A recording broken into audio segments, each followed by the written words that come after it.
Invasão Secreta episódio 6 da única temporada dessa minissérie, pelo menos até agora, porque da Marvel a gente pode esperar tudo, inclusive nada. Depois de um tenebroso quinto episódio, será que o final da série conseguiu resolver tudo e aparar todas as arestas? Vou comentar isso, mas antes fica o aviso de spoilers. Fica também o aviso que tem um outro vídeo na descrição aqui, no qual eu falo da temporada como um todo, porque aqui eu irei me ater apenas ao sexto episódio em si. E vamos lá falar desse cara, vamos lá falar do último episódio de Invasão Secreta.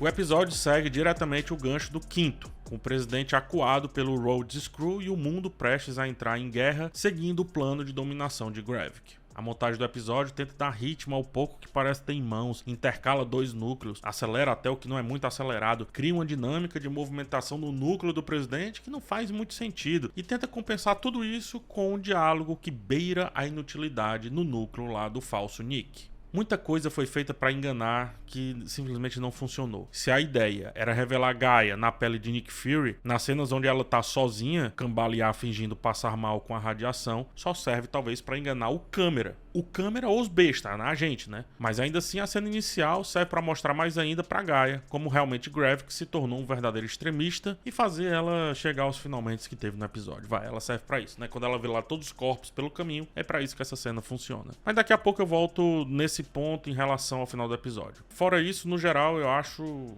essa revelação muito forçada. Infelizmente, a outra cena também forçada é o discurso do Gravik. A atuação belíssima de Kingsley Ben-Adir finalmente aparece, mas destoa do que foi construído até aqui, sobretudo nos 3 primeiros episódios. Depois que degringolou pro extremismo óbvio, sua atuação passou a ser caricata demais. Não que isso seja um problema, mas é porque ele vinha sendo frio. Antes o personagem tinha uma sensação de dúvida a respeito dele. Antes vendia todo aquele seu plano através não só da boa liderança, mas também de uma propensa inteligência, não mais. E aí por isso que por mais que o diálogo seja bom, não parece do Gravik que a gente viu, pelo menos até o 3º episódio. Esse diálogo final, repito, ainda que seja uma ótima atuação, é quase pro vento, não tem impacto, porque não tem peso. Quando não é feito diretamente para Nick Fury, é feito para Gaia.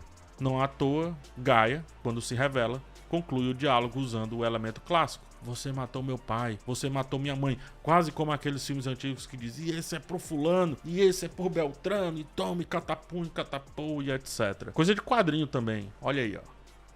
A cena sai de uma boa ideia para um desfecho quase infantil, como várias outras cenas nos 3 ou 2 últimos episódios dessa série. Não nos é explicado porque Gravik não conseguiu se dar bem com os poderes. Tudo bem, vai.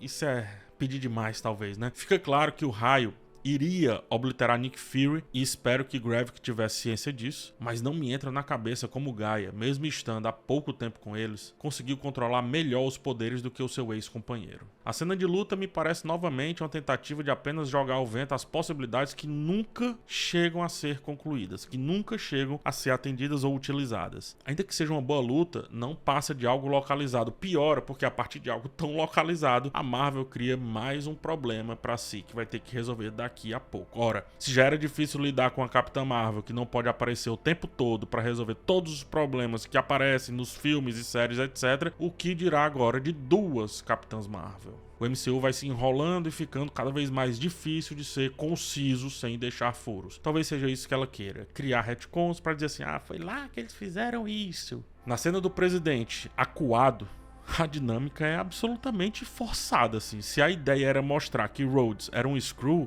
era só ter atirado antes.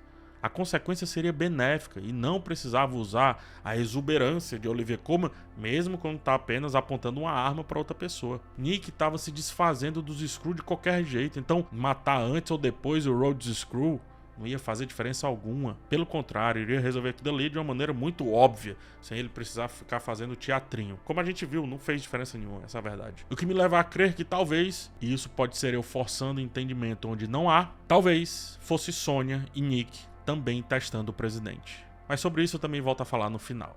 Por falar em matar Skrull, eu lembrei de um ponto aqui que eu deixei passar. Ainda que Gaia não concordasse mais com Gravik, jamais interpretei as suas ações como ficar contrária ao seu povo como um todo. O local onde o Gravik estava tinha 2 Skrulls defendendo ali, e ela os matou a sangue frio. não faz sentido. Primeiro vamos combinar, já que tudo havia sido evacuado, ele estava esperando realmente o Nick Fury, não fazia sentido aqueles dois guardas estarem ali. Parece demais uma cena que foi construída para outra coisa e foi encaixada aqui para a série ganhar um pouco, a série não, o episódio ganhar um pouco de tempo, como são várias outras cenas desses 2 últimos episódios. Se não for isso, a Gaia teve uma virada drástica em como enxerga não só o Gravik, mas o seu povo como um todo. E creio, me corrija se eu estiver errado, que aquela mulher do começo da temporada ainda está fazendo por idealismo, ainda está fazendo o que está fazendo agora nesse episódio, nesses 2, 3 últimos episódios, a favor da existência dos seus de uma maneira um pouco mais correta do que o Gravik pensa. Caso contrário, nem fazia mais sentido ela estar por ali, já podia ter ido embora. O episódio também trabalha mal a relação de Nick e Vera. Repete diálogos que já foram colocados em cena e os faz completar assuntos inacabados que até aí tudo bem, mas aqui é tanta vontade de acabar que eles acabam 32 vezes.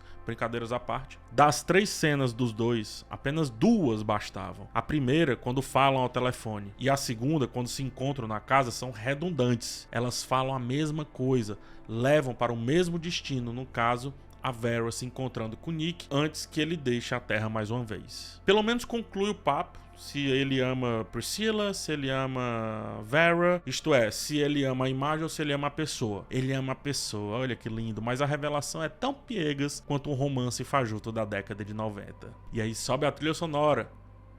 Sobe, na verdade, o tema, que não combina com aquele momento.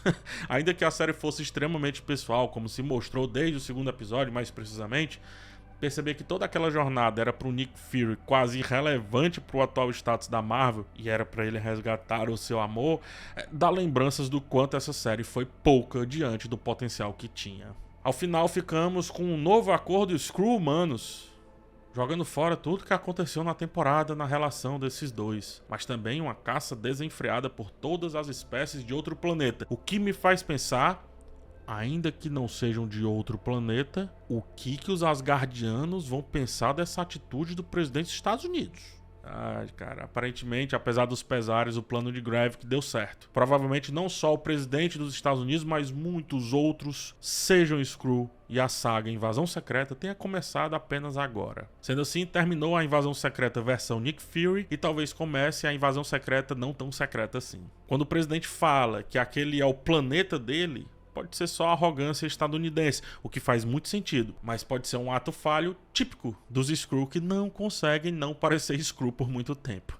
Então por isso que a invasão nada é secreta. Assim o plano do Gravik seria perfeito, infiltrar os Skrull, inclusive longe dos olhos dos próprios Skrull, que é o que acontece quando Gaia encontra todos aqueles corpos ali no final, iluminados naquela cena, enfim, também não sei descrever não. O potencial da série de espionagem no começo, como eu falei, virou uma série pessoal de Nick Fury. E tudo bem, funcionaria se fosse essa a utilização. E aí só agora viria uma série realmente para o tal universo compartilhado da Marvel. Só que de novo, o MCU cria vários problemas que talvez não saiba resolver e vai ter que dar outra saída pela direita. Existem mais Skrull por aí e existem mais Capitãs Marvel que não serão utilizadas em momentos oportunos. E eu não sei, mas no final eu fico com a sensação de bagunça. Se era essa a intenção, o episódio acertou. Só me pergunto por que eu fiquei 6 episódios para receber essa sensação, em vez de algo mais parecido com um sentimento de recompensa, isto é, de que algo avançou. O 6º não chega nesse ponto, mas também não chega a ser pior do que o 5º episódio. Ele tá longe de uma conclusão interessante, mas funciona muito bem para a Invasão Secreta, que não termina como começou e tá longe também, muito longe de ser algo imprescindível de ser assistida. É uma série mais do que descartável. O que seria antes do descartável? Irrelevante. É isso. Obrigado por ter chegado até o final desse vídeo. Deixa o like se você gostou, se inscreve no canal e a gente se vê numa próxima oportunidade. Um forte abraço em vocês. Tchau, tchau.